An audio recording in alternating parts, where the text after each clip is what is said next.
Hi everyone, it's Amy Brookes here with your weekly collective guidance. This is the Intuitive Rising and it's November 1st. And I'm so excited because Christmas is coming. Sorry, not sorry. Don't hate me. I love Christmas. Okay, so here we go. So I pulled these cards yesterday with the vibe, with the energy of the 31st of October.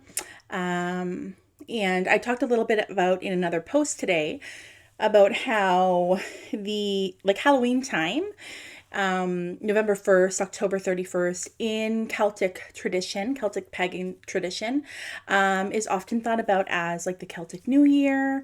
I lovingly refer to it as the Witch's New Year. So it's really a time of endings and new beginnings, cycles, patterns, all these things.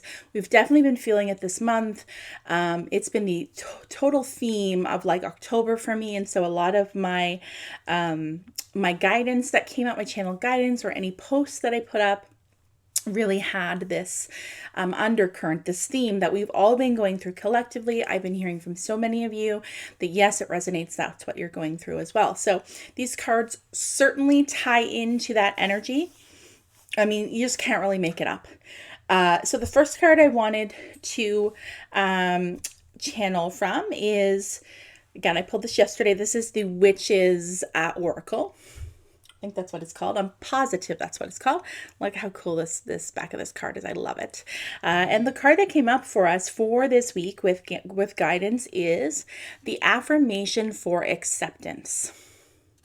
So see this witch on the broom. She's got, look at all the, if you have cards, spend some time looking at the imagery on a card, okay? Because you can see here we've got black crows, right? We've got a cat, we've got a witch on a broom.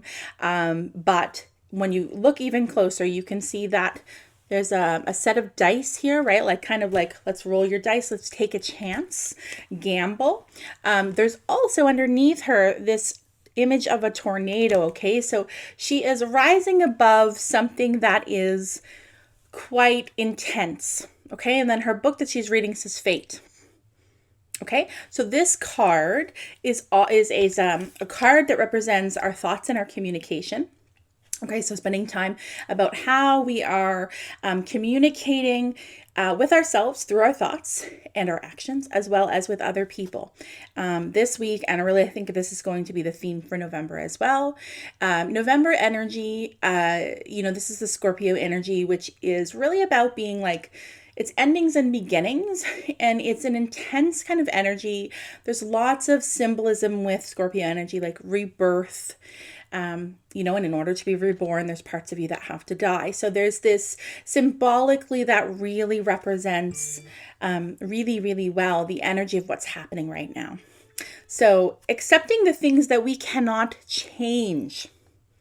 There are things that we have been trying to work with for a long time. This is about balance, right? Because there are some things that we can overcome, right? Like we could tweak something, do it a little different. Then there's some things that have just kind of run their course and really, really, really need and are begging to be released. So this is really speaking about this feeling of things that are begging to be released. Pay attention to cycles, to patterns, to things that keep showing up in different packages, right?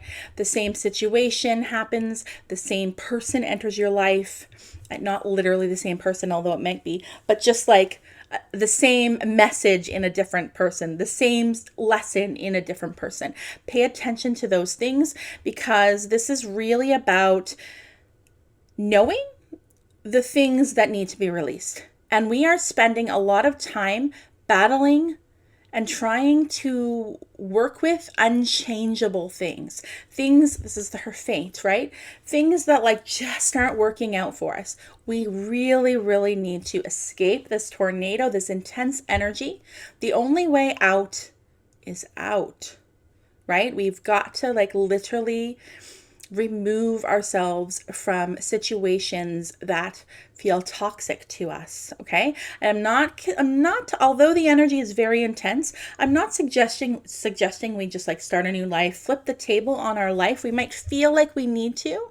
The guidance is more about our thoughts and our communication and how taking baby steps by changing our mindsets and how we talk to ourselves and how we talk to others and how we allow others to interact with us is the key here. It's the first step. So pay attention to mindsets, pay attention to the conversations that you feel like you're constantly in, or how people are treating you, how you're treating other people. Pay attention to those things. There's almost like the image of like, it's like you can't, I don't remember the phrase, but it's kind of like let a dead dog be, I don't know what the exact phrase is, but something like that's coming up. It's like you can't do anything else with this.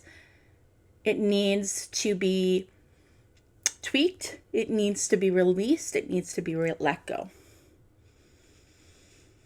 We're using too much of our time and energy on these things, and therefore we are really blocking ourselves from using our time and energy on things that actually serve us or that we actually enjoy, right? It has to do with that post I made the other day about how things are begging to be released. And when we release, we invite new in. Right now we have no room.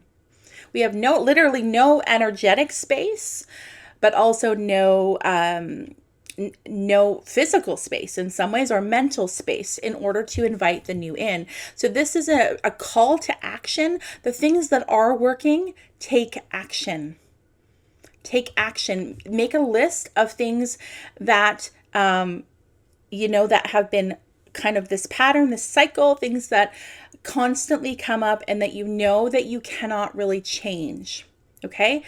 And then focus on how much time you're actually spending on those things, on trying to change those things in some way. And then focus on the things that you can actually make a difference with or take action with and feel more aligned with yourself, so they would feel more beneficial for you. And those things would feel more exciting, right? Because when we're fighting against something, when we're resisting about something that needs to be let go, it's not a comfortable feeling. It's extremely uncomfortable. So pay attention to that. If you're feeling a little overwhelmed as of late, collectively we all are, okay? So know that you're not alone. Baby steps here, small, steady steps. Release a little at a time. This is a very good time for any sort of self-improvement. Become as self-aware as you can. It's the most important work we will ever do in our lives. Okay? This also, Spirit is reminding you, as I was about to leave the card, that you have the strength to release anything that's not working out for you. Surrender and know that there are better things coming, but you have to let some things go in order for them to come in. Okay? Well, that's a beautiful message. It's encouraging. I know it's heavy. I know it's a lot. Again, I'm part of the collective, so I'm feeling this too. I understand. But I also can feel the energy of what comes next. And so that keeps me motivated and very excited. And I just want to communicate that with you as well. Next card that comes up is the Strength card, but it comes in reverse. So this is from my tarot deck. So when the Strength card comes in reversed, it's kind of like a little let's flip the script is what comes up to me right now. So we are very strong. We're extremely strong and courageous and brave, but our minds, our thoughts, our feelings, our behaviors, our situations, our surroundings that we're finding ourselves in is causing us to doubt this strength. So this card is very much speaking about some self-doubt, some uncertainty, perhaps imposter syndrome. I don't know if I can do this, right? It really speaks of all this resistance.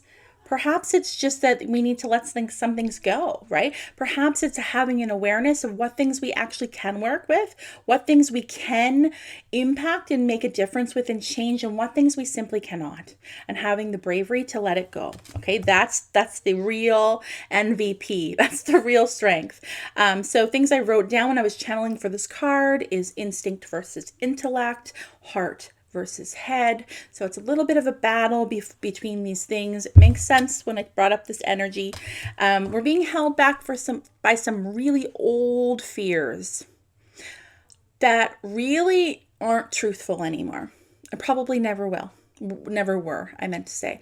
So when things come up, where you're questioning yourself, you feel uncertain about yourself, or you're lacking confidence, question your mindset or the things you're saying to yourself, whether out loud or inside. Question their validity. Is this actually true? So one thing might be, like, I don't have the skills to make a difference. Is that actually true? Okay, what evidence do I have that that is true? Actually do that to yourself. Test yourself that way. And you'll realize a lot of these things are just very outdated, old fears that you're keeping inside that really have no relevance to your current situation, okay? And this is all about releasing and letting these things go. A lot, like I said, this card had to do with thought, communication. A lot of this work that I'm asking you to work on and release has to do with mindsets, limiting self-beliefs, okay? Yeah, and again, we're being guided to release. Guided to release. I wrote down, underlined like 4 times. So there you go. I'm going to end it now so don't go too long. Be gentle, be kind with yourselves this week, and even, moving through Scorpio season. This energy has a huge potential to be transformative. Sometimes the most transformative moments in our lives come after some sort of challenge, or when we're grieving, or we've lost something, and then the potential. It's something that I'm working with right now, because some words that I'm using is like turning pain into purpose, turning pain into peace. Like how often our best selves come from our pain, come from being able to move through it. We come through on top and we're better. Okay, and I don't mean to generalize, because I know all situations are different, but very often our pain and our painful moments have the potential to be our greatest teachers. So I want to leave you with that for some encouragement. Much love to you. I will see you next week.